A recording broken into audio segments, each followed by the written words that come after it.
Welcome વિદ્યાર્થી મિત્રો. આગળ આપણે સ્વાધ્યાયના 19મા દાખલા સુધી જોયું. સ્વાધ્યાય દાખલા નંબર 20મો જુઓ. તમને કીધું કે એ અને બી ત્રિજ્યા ધરાવતા બે વિદ્યુત ભારિત સુવાહકના ગોળાઓ છે અને એક તાર વડે એને જોડવામાં આવે છે અને બે ગોળાઓની સપાટી પરનો વિદ્યુત ક્ષેત્રનો ગુણોત્તર આપણે પૂછ્યો છે.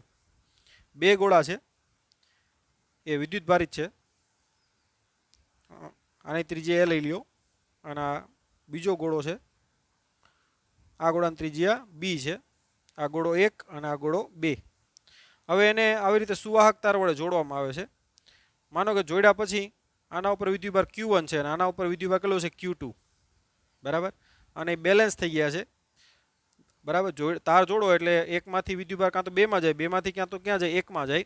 અને ક્યાં સુધી જાય તો કે બંને ઉપર વિદ્યુત સ્થિતિમાન કેવું થઈ જાય, સરખું થઈ જાય ત્યાં સુધી. એટલે વિદ્યુતભાર એક ગોળામાંથી બીજા ગોળામાં અટકી જાય ત્યારે V1 બરાબર શું હશે, V2. પણ તમને તો શું પૂછ્યું કે અહીંયા વિદ્યુત ક્ષેત્રનો ગુણોત્તર કેટલો હશે, એટલે કે E1 ના છેદમાં E2 તમને પૂછ્યું છે. પણ આપણે ખ્યાલ છે કે સંતુલન સ્થિતિમાં, બરાબર, અહીં લખવું હોય તો લખવાનું, સંતુલન સ્થિતિ માટે V1 બરાબર શું હોય, V2. V1 એટલે ગોળા 1 પરનું વિદ્યુત સ્થિતિમાન, જે આપણે ખ્યાલ છે કે ગોળા 1 ની સપાટી ઉપર વિદ્યુત સ્થિતિમાન કેટલું હશે, KQ1 ના છેદમાં A. અને ગોળા 2 ની સપાટી ઉપર કેટલું હશે તો કે KQ2 ના છેદમાં B. ઓકે. હવે આપણે શું કરીએ તો કે આપણે તો વિદ્યુત ક્ષેત્ર લઈ આવવાનું છે. તો ગોળાની સપાટી ઉપર વિદ્યુત ક્ષેત્ર ખબર છે કે KQ1 ના છેદમાં A² થાય અને ગોળા B ની સપાટી ઉપર વિદ્યુત ક્ષેત્ર કેટલું થાય, KQ2 ના છેદમાં B². તો આપણે કામ કરીએ, A વડે ગુણી નાખીએ અને A વડે ભાંગી નાખીએ. નેક્સ્ટ સ્ટેપમાં આ A વડે મેં ગુણી નાખ્યું છે તો નીચે A વડે ભાંગવું એટલે શું થાય, A² બરાબર KQ2 ના છેદમાં આ B વડે ગુણ નાખીએ અને B વડે ભાંગી નાખીએ એટલે નીચે શું થઈ, B². તો હવે આપણે લખી શકીએ કે A KQ1 ના છેદમાં A² એટલે શું છે, ગોળા 1 પર વિદ્યુત ક્ષેત્ર એટલે કે E1 કહી દઈએ આપણે. અને KQ2 ના છેદમાં B² એટલે શું છે તો ગોળા 2 પર વિદ્યુત ક્ષેત્ર, જેને E2 કહી દઈએ, B. તો E1 ના છેદમાં E2 બરાબર શું આવશે, B/A.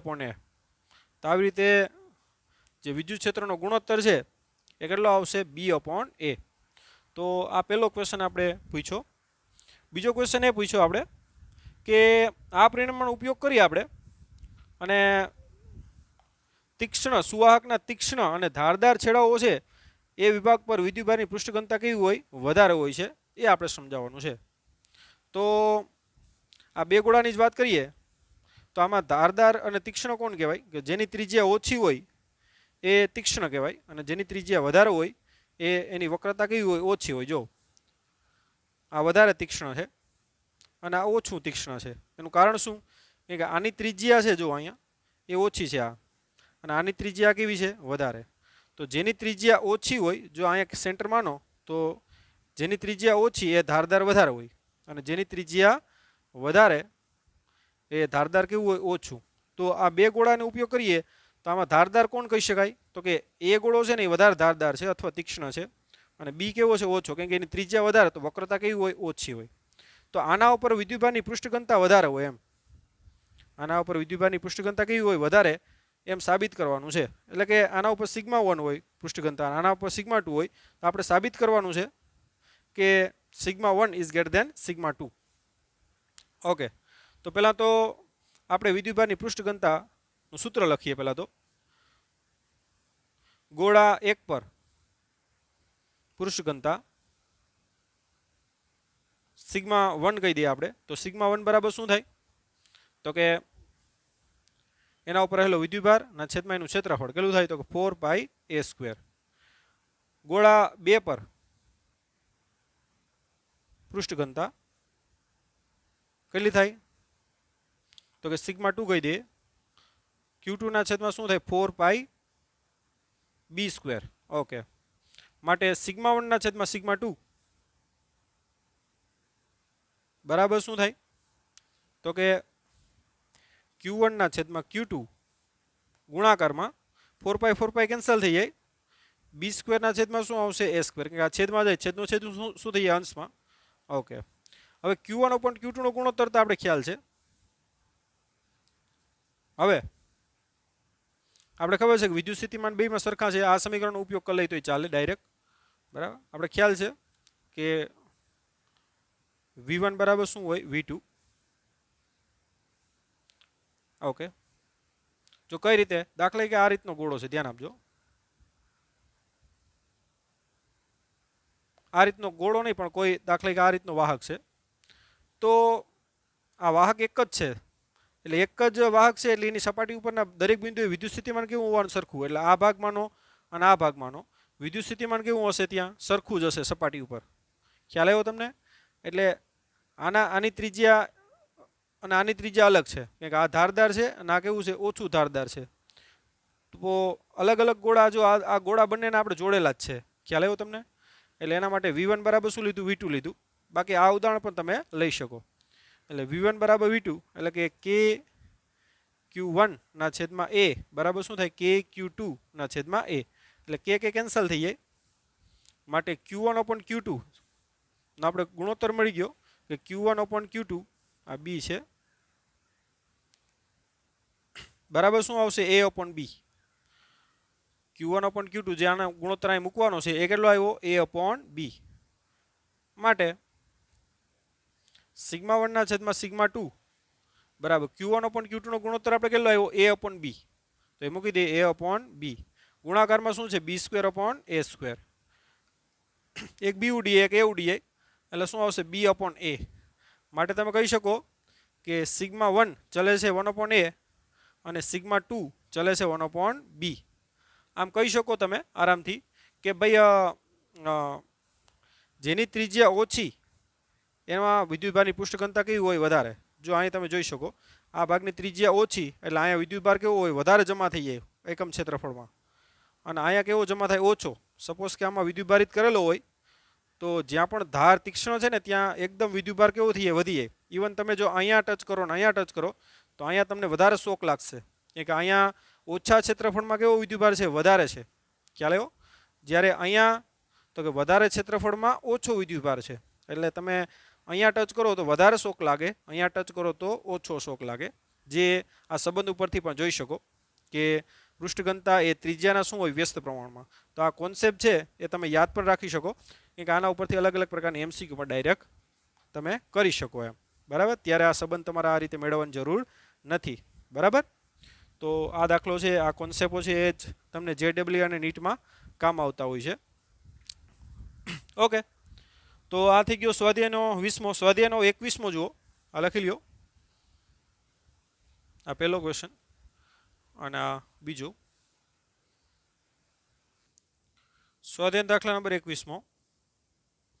તમને કીધું કે બે વિદ્યુતભાર છે -Q અને +Q, એ 0 0 માઇનસ એ અને 0 0 પ્લસ એ, એટલે કે Z અક્ષ ઉપર મૂકેલા છે. તો આપણે પહેલા તો યામાક્ષ પદ્ધતિ લઈ લઈએ. આ રીતે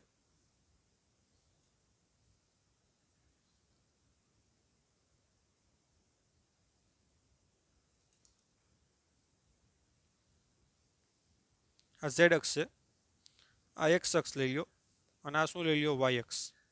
ઓકે, તો વિદ્યુતભાર ક્યાં છે, એક અહીંયા છે 0 0 પ્લસ એ પ્લસ Q, અને એક વિદ્યુતભાર ક્યાં છે, અહીંયા છે -Q, એના યામ શું છે 0 0 માઇનસ એ, એટલે કે Z અક્ષ ઉપર છે. ઓકે, હવે તમને આગળ શું પૂછ્યું કે ભાઈ 0 0 Z અને XY0 આ બિંદુએ વિદ્યુત ક્ષેત્ર નહીં પણ વિદ્યુત સ્થિતિમાન કેટલું, બરાબર. અહીંયા વિદ્યુત ક્ષેત્ર બુકમાં લખેલું છે, સુધારી નાખજો, વિદ્યુત સ્થિતિમાન કેટલું એમ.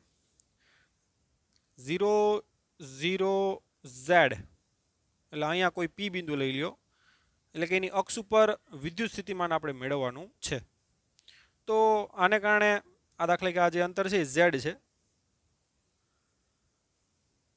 અંતર Z.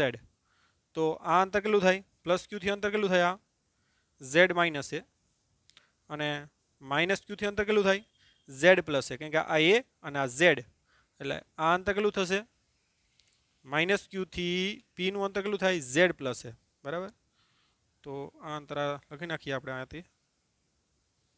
આ અંતર કેટલું થાય તો કે Z પ્લસ એ, અને આ અંતર કેટલું થાય તો કે Z માઇનસ એ.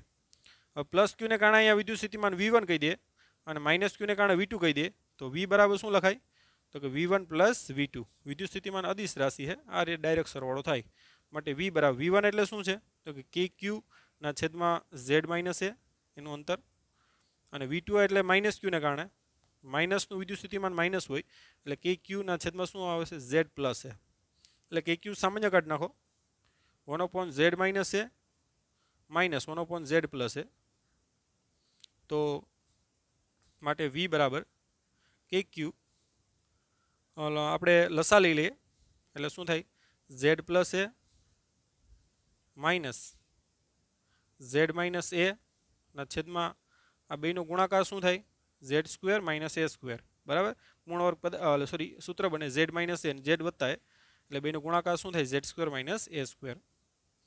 ઓકે, માટે V બરાબર KQ આ Z અને માઇનસ Z શું થઈ જાય કેન્સલ થઈ જાય અને માઇનસ માઇનસ પ્લસ એટલે અહીં કેટલું થાય 2A ના છેદમાં શું થાય Z square minus A square. હવે Q ઇન્ટુ 2A બરાબર ખ્યાલ છે આપણે P થાય ડાયપોલ મોમેન્ટ P, કારણ કે આ ડાયપોલ જ છે પ્લસ Q અને માઇનસ Q વચ્ચેનું અંતર કેટલું થાય આ 2A, માટે આ ડાયપોલ P બરાબર શું લખાય Q ઇન્ટુ 2A, તો Q ઇન્ટુ 2A બરાબર શું લખાય ડાયપોલ મોમેન્ટ P, તો KP ના છેદમાં શું આવશે Z square minus A square. તો આ રીતે આરામથી Z અક્ષ ઉપર વિદ્યુત સ્થિતિમાન કેટલું આવશે તો કે KP ના છેદમાં Z square minus A square, અને જો સપોઝ કે અહીંયા હોત 0 0 અને માઇનસ Z ઉપર હોત તો વિદ્યુત સ્થિતિમાન આટલું જ આવે પણ ઋણ આવે બરાબર, માઇનસ KP ના છેદમાં શું આવશે Z square minus A square, જે તમારી રીતે પણ તમે કરી શકો. અહીંયા પૂછેલું નથી પણ જો પૂછે તો આ રીતે આરામથી આ રીતે મેળવી શકીએ. અને એ પણ ખ્યાલ આવી જાય કે ભાઈ આ ધન વિદ્યુતભારની નજીક છે આ બિંદુ એટલે વિદ્યુત સ્થિતિમાન ધન આવે, અને આ છે ઋણ વિદ્યુતભારની નજીક છે એટલે વિદ્યુત સ્થિતિમાન અહીંયા કેવું આવશે ઋણ. ઓકે, તો આ રીતે આ સૂત્ર તો આપણે થિયરીમાં પણ મેળવેલું છે બરાબર, કેમ કે કોઈ થીટા ખૂણે વિદ્યુત સ્થિતિમાન આપણે ખબર છે કે V બરાબર શું થાય KP cos થીટા ના છેદમાં શું થાય R સ્ક્વેર બરાબર, અને થીટા અક્ષ ઉપર છે એટલે થીટા કેટલો હોય કાં તો 0 હોય કાં તો પાઈ હોય, તો આપણે ઓલરેડી મેળવેલું છે KP ના છેદમાં R square plus or minus બરાબર, જ્યાં R એટલે અહીંયા તમને પૂછેલું જ છે બીજા ક્વેશ્ચનમાં કે જો R upon A is greater than 1 હોય એટલે કે R is greater than A હોય તો A બરાબર શું લખી શકો 0, માટે V બરાબર શું થાય તો કે KP ના છેદમાં શું થાય તો કે A બરાબર 0 મૂકી દો તો શું આવશે Z સ્ક્વેર, અને Z ને તમે R સ્વરૂપમાં લખી લ્યો તો પણ ચાલે એટલે KP ના છેદમાં R સ્ક્વેર. તો એ સેમ આપણું સૂત્ર આજે મેં લખ્યું એ આવી ગયું બરાબર. અક્ષ ઉપર કોસ થીટા બરાબર શું લખાય 0 અથવા પાઈ, તો પ્લસ ઓર માઇનસ એ બંને આવી જાય બરાબર. તો ક્વેશ્ચન બીમાં તમને એ જ પૂછેલું છે કે ભાઈ સ્થિતિમાન છે R ના સ્વરૂપમાં આ રીતની કન્ડિશન હોય તો KP ના છેદમાં કેટલું થાય R સ્ક્વેર થાય. અને તમને એક ક્વેશ્ચન એમાં એ પણ પૂછેલું છે કે XY0 એ વિદ્યુત સ્થિતિમાન કેટલું, XY0 આમ ક્યાં આવે પહેલાં તો આ અંતર X આ અંતર Y અને Z અક્ષ કેટલું છે 0 એટલે X Y ને 0 છે એ અહીંયા આવશે બરાબર. હવે અહીંયા તમે જુઓ તો આ છે એ ક્યાં છે વિષુવ રેખા ઉપર છે, ક્યાં છે આ ડાયપોલ છે એની કઈ છે આ વિષુવ રેખા છે, તો ટૂંકમાં અહીંયાથી આ અંતર અને આ અંતર બે અંતર કેવા થાય સેમ થાય, ખ્યાલ આવ્યો, કારણ કે XY પ્લેન ઉપર છે એટલે આ અંતર અને આ અંતર બંને કેવા થાય સેમ થાય, અને ખબર છે ડાયપોલની વિષુવ રેખા ઉપર ટૂંકમાં X બરાબર R અને Y બરાબર R લે બરાબર, તો પ્લસ Q થી અંતર પણ R થશે અને માઇનસ Q થી અંતર પણ R થાય એટલે X Y 0 આગળ વિદ્યુત સ્થિતિમાન V બરાબર V1 પ્લસ V2, ધ્યાન આપજો. હવે V1 એટલે કેટલું થાય તો કે KQ ના છેદમાં R, V2 એટલે તો કે માઇનસ KQ ના છેદમાં R, તો આ બંને કેવું થઈ જાય 0, માટે XY 0 પોઈન્ટ આગળ વિદ્યુત સ્થિતિમાન કેવું હશે 0, કેમ કે પ્લસ Q થી અંતર પણ R થશે અને માઇનસ Q થી પણ કેટલું થાય R થાય, કેમ કે XY પ્લેન ઉપર છે, ધ્યાન આપજો બરાબર. તો આ રીતે આરામથી તમે ક્વેશ્ચન એમાં બે ક્વેશ્ચન પૂછેલા છે એ પણ થઈ ગયો, ક્વેશ્ચન બી પણ આપણે થઈ ગયો. ક્વેશ્ચન સી, ક્વેશ્ચન સીમાં શું પૂછ્યું તમને એ પણ નાનો જ છે આમાં કે ભાઈ એક નાનો પરીક્ષણ વિદ્યુતભાર છે એ એક્સ અક્ષ ઉપર 500 એ આવેલો છે.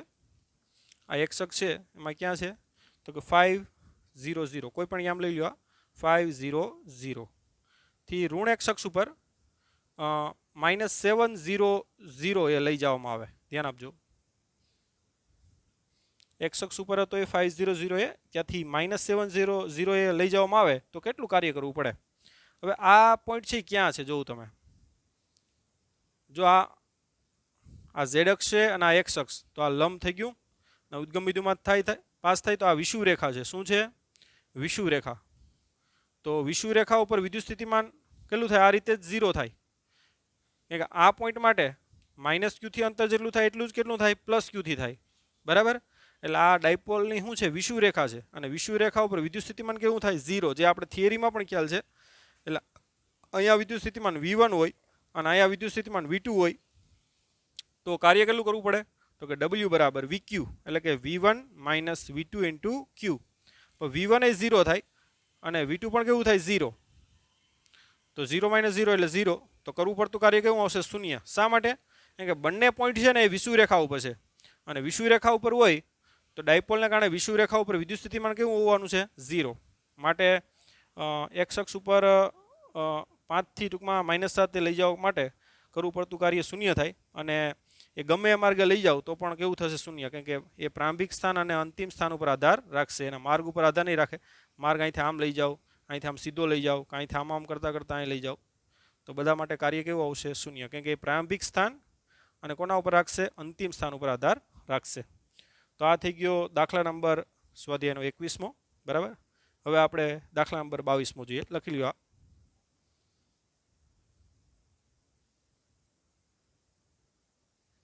ઓકે.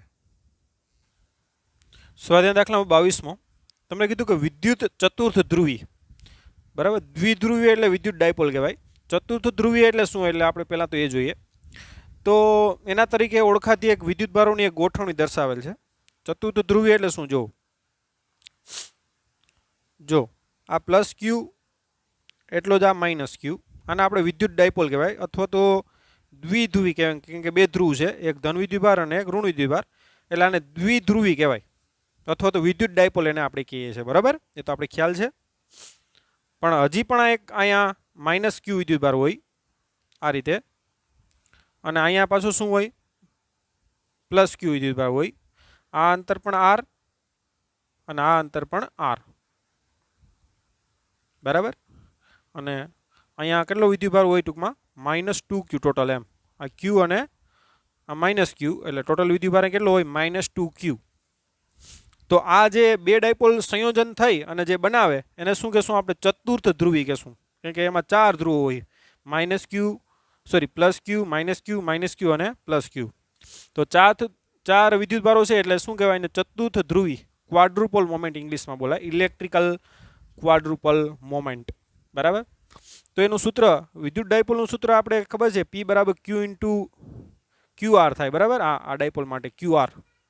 પણ ચતુર્થ ધ્રુવી છે એને આપણે QM સિમ્બોલ લઈ લઈએ અને એનું સૂત્ર છે એ 2QR² થશે. શું થાય એનું સૂત્ર? 2QR². તો આ ખાલી QR થાય. આ કેટલું થાય? 2QR². QR × QR એટલે 2QR². બરાબર. ઓકે. તો હવે આ ચતુર્થ ધ્રુવી તમને સમજાઈ ગઈ કે વસ્તુ શું છે. એનું સૂત્ર પણ આપણે અગાઉથી લખી નાખ્યું.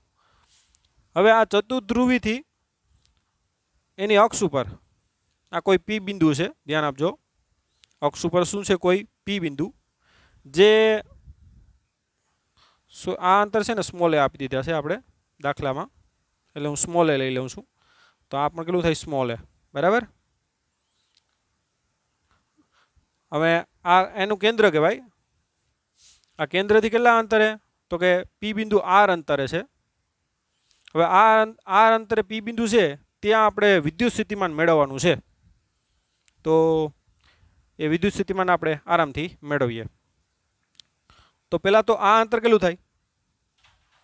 R આપ્યું. તો આ અંતર કેટલું થશે? R + a. અને આ અંતર કેટલું થાય? તો કે આટલું અંતર R, એટલું અંતર a. તો આટલું અંતર કેટલું થાય? તો કે આર માઇનસ એ, બરાબર. તો આને કારણે વિદ્યુત સ્થિતિમાન છે એ તમે V1 કહી દો, આને કારણે V2 કહી દો, અને આ વિદ્યુતભારને કારણે V3 કહી દો. પ્લસ ક્યુને કારણે V3, માઇનસ 2Q છે, ધ્યાન આપજો, એને કારણે V2 અને પ્લસ ક્યુને કારણે V1. ઓકે, તો એના કારણે P બિંદુ આગળ વિદ્યુત સ્થિતિમાન, P બિંદુ આગળ કુલ વિદ્યુત સ્થિતિમાન V હોય તો V બરાબર શું થાય? તો કે V1 plus V2 plus V3. હાલો આપણે આરામથી લખતા જઈએ સૂત્ર બધા. V1 એટલે પ્લસ ક્યુને કારણે અંતર કેટલું છે? R માઇનસ એ, એટલે કેટલું આવશે? તો કે KQ ના છેદમાં R માઇનસ એ, પ્લસ V2 એટલે માઇનસ 2Q ને કારણે એટલે K ઇન્ટુ માઇનસ 2Q ના છેદમાં R. V3 એટલે K ઇન્ટુ Q ના છેદમાં ત્યાંથી અંતર કેટલું છે? R plus A. ઓકે, હવે KQ બધામાં સામાન્ય નીકળે, આ KQ સામાન્ય 1/R minus A minus 2/R plus 1/R plus A. હવે આનો આપણે લસા લઈ લઈએ તો KQ આના છેદમાં શું નથી? R અને R માઇનસ R પ્લસ એ નથી, તો કોના ગોળે ગુણાશે? R ઇન્ટુ R પ્લસ એ વડે. લસા બધા લેતા આવડતો જશે. આના છેદમાં R માઇનસ એ અને R પ્લસ એ નથી, એટલે બે વડે ગુણાય R માઇનસ એ ઇન્ટુ R પ્લસ એ, એટલે ખબર છે R સ્ક્વેર માઇનસ શું થઈ જાય? એ સ્ક્વેર, બરાબર. આ બેનો ગુણાકાર R માઇનસ એ અને R પ્લસ એ, એટલે શું થઈ જાય? R સ્ક્વેર માઇનસ એ સ્ક્વેર. પ્લસ આના છેદમાં શું નથી? તો કે R ઇન્ટુ R માઇનસ એ નથી, તો 1 ગુણ્યા કરી નાખ્યું આપણે, તો આ લઈ ગયો લસા, છેદમાં 3 એનો ગુણાકાર એટલે R ઇન્ટુ R માઇનસ એ અને R પ્લસ એ, એટલે શું થઈ જાય? R સ્ક્વેર માઇનસ એ સ્ક્વેર. તો એ આપણે સૂત્ર ડાયરેક્ટ લખીએ છીએ, એ તમને આવડતું જ હોવું જોઈએ. ઓકે, સિમ્પ્લિફાય કરી નાખીએ આપણે તો KQ R ઇન્ટુ R એટલે શું થાય? R square plus R A minus 2R square minus minus plus 2A square plus R square minus શું થાય? R એ, બરાબર. છેદમાં શું થાય? તો કે આને પણ અંદર ગુણ નાખીએ, ચાલો રહેવા દઈએ એમને, તો R into R square minus એ સ્ક્વેર. ઓકે, જે ઉડે એનો ઉડાડી દઈએ આપણે, આ કૌંસ પૂરો. R માઇનસ એ, R એ પ્લસ અને આ માઇનસ એટલે ઉડીએ. R સ્ક્વેર અને R સ્ક્વેર 2R સ્ક્વેર એ માઇનસ 2R સ્ક્વેર વડે શું થઈએ? ઉડીએ. તો વધ્યું શું આપણે? તો કે 2A સ્ક્વેર ઇન્ટુ Q, બરાબર. આપણે અહીંયા લખીએ, જોઈ લેજો અહીંયા, KQ ઇન્ટુ 2A સ્ક્વેર ના છેદમાં R into R square minus એ સ્ક્વેર, જેને આપણે અહીં લખીએ. ઓકે, તો V બરાબર શું થાય? KQ ઇન્ટુ 2A સ્ક્વેર ના છેદમાં R into R square minus એ સ્ક્વેર. ઓકે, તો મેં તમને ક્વાડ્રુપોલ મોમેન્ટનું સૂત્ર આપેલ જ છે કે ક્વાડ્રુપોલ મોમેન્ટ QM બરાબર શું થાય? 2Q ઇન્ટુ એ સ્ક્વેર. તો અહીં જુઓ 2Q ઇન્ટુ એ સ્ક્વેર બરાબર શું લખશું આપણે? QM, એટલે કે QM એટલે ક્વાડ્રુપોલ મોમેન્ટ છે, એટલે કે ચતુર્થ ધ્રુવી ડાયપોલ છે, બરાબર. ના છેદમાં શું આવશે? R into R square minus એ સ્ક્વેર. તો આ આવી ગયું લાસ્ટ ફાઇનલ સૂત્ર કે ભાઈ ક્વાડ્રુપોલ મોમેન્ટને કારણે તેની અક્ષ ઉપર કોઈ P બિંદુએ જે R અંતરે છે એ કેટલું થશે? કે QM ના છેદમાં R કૌંસમાં R સ્ક્વેર માઇનસ એ સ્ક્વેર. હવે R less than R upon a is greater than 1, એટલે કે R એ કરતાં ખૂબ જ કેવું હોય? મોટો હોય, તો એ સ્ક્વેર બરાબર શું લખી શકાય? 0. આની સાપેક્ષમાં આને શું કરી શકાય? અવગણી શકાય. તો V બરાબર શું આવશે? કે QM ના છેદમાં R ઇન્ટુ R સ્ક્વેર, એટલે શું થાય? R cube.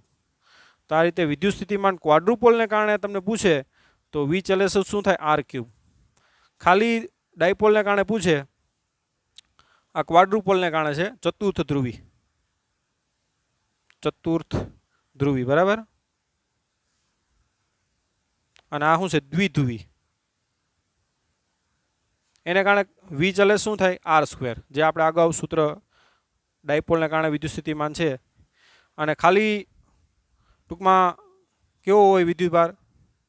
તો કે એક બિંદુવત વિદ્યુતભાર હોય તો એના માટે V ચલે છે 1/r, કેમ કે બિંદુવત વિદ્યુતભારને કારણે ખબર છે ને આ Q એને કારણે r અંતરે વિદ્યુત સ્થિતિમાન કેટલું હોય તો કે KQ ના છેદમાં r, માટે V ચલે છે 1/r બિંદુવત વિદ્યુતભારને કારણે.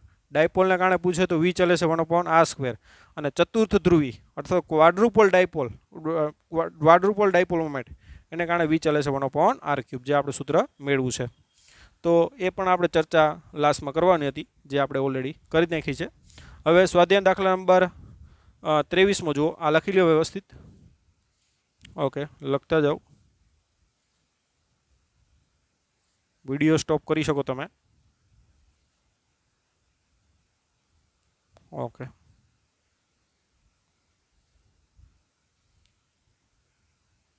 ઓકે.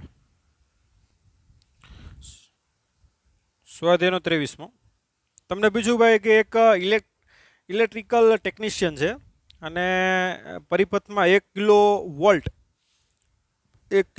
એટલે કે 1000 વોલ્ટ ને સમાંતર 2 માઇક્રોફેરેડના કેપેસિટરની એક જરૂર પડે છે, ને સમાંતર 2 માઇક્રોફેરેડના કેપેસિટરની જરૂર પડે છે. તેની પાસે 1 માઇક્રોફેરેડની મોટી સંખ્યાના કેપેસિટરો છે. જોજો, અહીં ધ્યાન આપજો. એને જો કેટલું કેપેસિટર જોઈએ તો કે 2 માઇક્રોફેરેડ કેપેસિટર જોઈએ, અને એ કેટલા વોલ્ટ ખમી શકવું જોઈએ તો કે 1000 વોલ્ટ ખમી શકવું જોઈએ. ક્વેશ્ચન એ છે એને કેટલા માઇક્રોફેરેડની કેપેસિટરની જરૂર છે તો કે 2 માઇક્રોફેરેડની, અને કેટલા વોલ્ટ ખમી શકવું જોઈએ તો કે 1000 વોલ્ટ. ઓકે, પણ એની પાસે 1 માઇક્રોફેરેડની મોટી સંખ્યામાં કેપેસિટરો છે, 2 માઇક્રોફેરેડના છે નહીં. ઓકે, અને જે આ 1 માઇક્રોફેરેડે છે એ ઓનલી 400 વોલ્ટ એટલે કે 400 વોલ્ટ કરતાં વધારે એ વિદ્યુત સ્થિતિમાન ખમી શકે એમ નથી. જો વધારે વોલ્ટ થઈ જાય તો એ અંદર સ્પાર્ક થવા માંડે અથવા તો ડેમેજ થઈ જાય. ઓકે, તો એવી શક્ય ગોઠવણી આપણે કરવાની છે, કેમ કે કેપેસિટરનું યોગ્ય સંયોજન આપણે ખબર છે કે સમાંતર જોડાણ, શ્રેણી જોડાણ અને મિશ્ર જોડાણ પણ થાય, અને એનો ઉપયોગ કરી અને આપણે આ કન્ડિશન લઈ આવવાની છે. કેપેસિટર આપણું 2 માઇક્રોફેરેડ થવું જોઈએ, અને એ કેટલા વોલ્ટ ખમી શકવું જોઈએ તો કે 1000 વોલ્ટ. તો આપણે ખબર છે કે શ્રેણી જોડાણ અને સમાંતર જોડાણ આવે. હવે આપણે 3 કેપેસિટર 2 કેપેસિટરને આપણે શ્રેણીમાં જોડીએ, દાખલા કે આ 1 અને આ 2, તો કેટલા વોલ્ટ ખમી શકે તો કે આ 400 ને આ 400 એટલે 800 થાય. આપણે તો કેટલા જોઈએ 1000, એટલે ઓછામાં ઓછા આપણે 3 કેપેસિટર તો લેવા જ પડશે શ્રેણીમાં. 1 માઇક્રોફેરેડના કેટલા 3 તો લેવા પડશે. એક આ 400 અને આ 400 ટોટલ કેટલા થઈ જાય 1200. એ 1000થી ઉપર છે એટલે આપણે કોઈ પ્રોબ્લેમ નથી. એકચ્યુઅલી એ 1200 સુધી ખમી શકે, પણ 1000 તો ખમી શકે, 1200 ખમી શકે એટલે. ઓકે, તો 3 કેપેસિટર આપણે શ્રેણીમાં આવી રીતે જોડી દઈએ. પણ હવે આપણે તો 2 માઇક્રોફેરેડે જોઈએ. આ શ્રેણીમાં જોડ્યું એટલે આનું પરિણામી કેપેસિટર કેટલું થાય તો કે 1/c. શ્રેણીમાં ખબર છે 1/1 વત્તા 1/1 વત્તા 1/1 એટલે કે 3/1, એટલે કે c બરાબર શું આવશે 1/3 માઇક્રોફેરેડ આવશે. આપણે જોતું હતું કેટલું 2 જોઈએ છે, તો શું કરવું પડે આપણે તો આમાં સમાંતર આપણે લઈ લઈએ. અહીંયા પાછા 3 લઈ લ્યો એટલે આનું પણ કેટલું થાય 1/3. એ આની યાર કેમ આવશે શ્રેણીમાં આવશે, ધ્યાન આપજો. એટલે 1/3 વત્તા 1/3 એટલે 2/3. એટલે આપણે તો હજી 2 આવ્યું, એટલે આપણે કેટલી આ લેવી પડશે આવી 6 લેવી પડશે. કે 6 ગુણ્યા 1/3 કરો ને તો 2 આવે. એટલે આ 1, પછી આ 2, આ 3 થઈ ગઈ, 1 2 3, આ 4, બધામાં 3 રાખવાનું, આ 5 અને આ 6. હવે ધ્યાન આપજો. આનું પણ કેટલું થાય 1/3, આનું 1/3, આનું 1/3, આનું 1/3, આનું પણ 1/3 અને આનું પણ 1/3. કેટલી વખત છે 6 વખત. એટલે ટોટલ કેપેસિટર 6 ગુણ્યા કેટલો આવશે 1/3, કારણ કે આ સમાંતરમાં થાય ને, પછી સમાંતરમાં શું થાય સરવાળો 1/3 વત્તા આનું 1/3 વત્તા આનું 1/3 એટલે 6 વખત આવશે. એટલે 6 ગુણ્યા 1/3 એટલે કેટલો આવશે 2 માઇક્રોફેરેડે. તો આવી રીતે પરિણામી કેપેસિટર સી ડેશ કહી દો તો 2 માઇક્રોફેરેડે આપણે આરામથી મળે અને એ કેટલા વોલ્ટ ખમી શકશે 1000 ની બદલે 1200 વોલ્ટ ખમી શકશે એક્ઝેક્ટ 1000 વાળી ગોઠવણી આપણે કરી ન શકીએ આમાં તો આ રીતે 3 કેપેસિટર શ્રેણીમાં જોડી અને 3 કેપેસિટરને આવી 6 હાર બનાવવાની થાય એની સમાંતર જોડી અને આ રીતે ટેકનિશિયન છે એનો યોગ્ય આ ફિઝિક્સનો ઉપયોગ કરી અને આ વસ્તુ કરી શકશે ઓકે દાખલા નંબર 24મો જુઓ 24માં શું કીધું તમને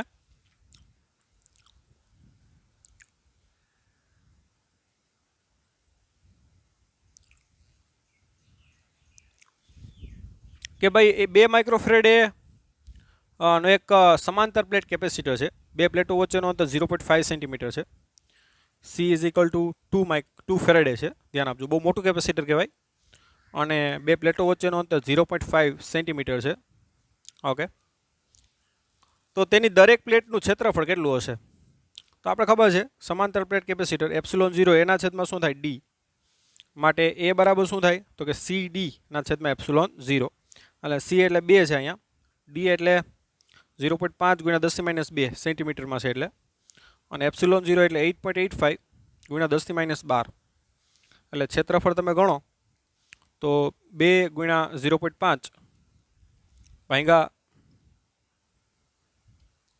8.85 તો એ આવશે 0.112 ગુણ્યા 10 ની કેટલી આવશે આ -12 ઉપર આવે તો +12 એમાંથી 2 જાય તો કેટલી આવશે 10 મીટર સ્ક્વેર એટલે આ તો બહુ મોટું ક્ષેત્રફળ કહેવાય બરાબર અથવા 1.12 ગુણ્યા 10⁹ મીટર સ્ક્વેર ઓકે તો આ ક્ષેત્રફળ છે એ વ્યવહારિક રીતે પોસિબલ નથી આટલું ક્ષેત્રફળ આપણે મેળવી શકીએ નહીં એનો મતલબ એ થાય કે 2 ફેરેડેનું કેપેસિટર છે આ સમાંતર પ્લેટ કેપેસિટર વડે આપણે બનાવી શકીએ નહીં પણ અમુક ઇલેક્ટ્રોલિટિક કેપેસિટરના મૂલ્યો છે એ સુવાહક વચ્ચે ખૂબ જ નાનું અંતર હોવાથી આપણે એ કેપેસિટર 0.1 ફેરેડેનું તો મેળવી શકીએ આપણે 2 ફેરેડે તો બહુ મોટું કહેવાય પણ આપણે ઇલેક્ટ્રોલિટિક કેપેસિટર જે કંપનીઓમાં બને છે એ 0.1 માઇક્રોફેરેડેના બનાવી શકો 0.1 ફેરેડેના બનાવી શકો એનું રીઝન છે કે એમાં સુવાહકો વચ્ચેનું અંતર છે એ એકદમ 0.5 સેન્ટીમીટર નહીં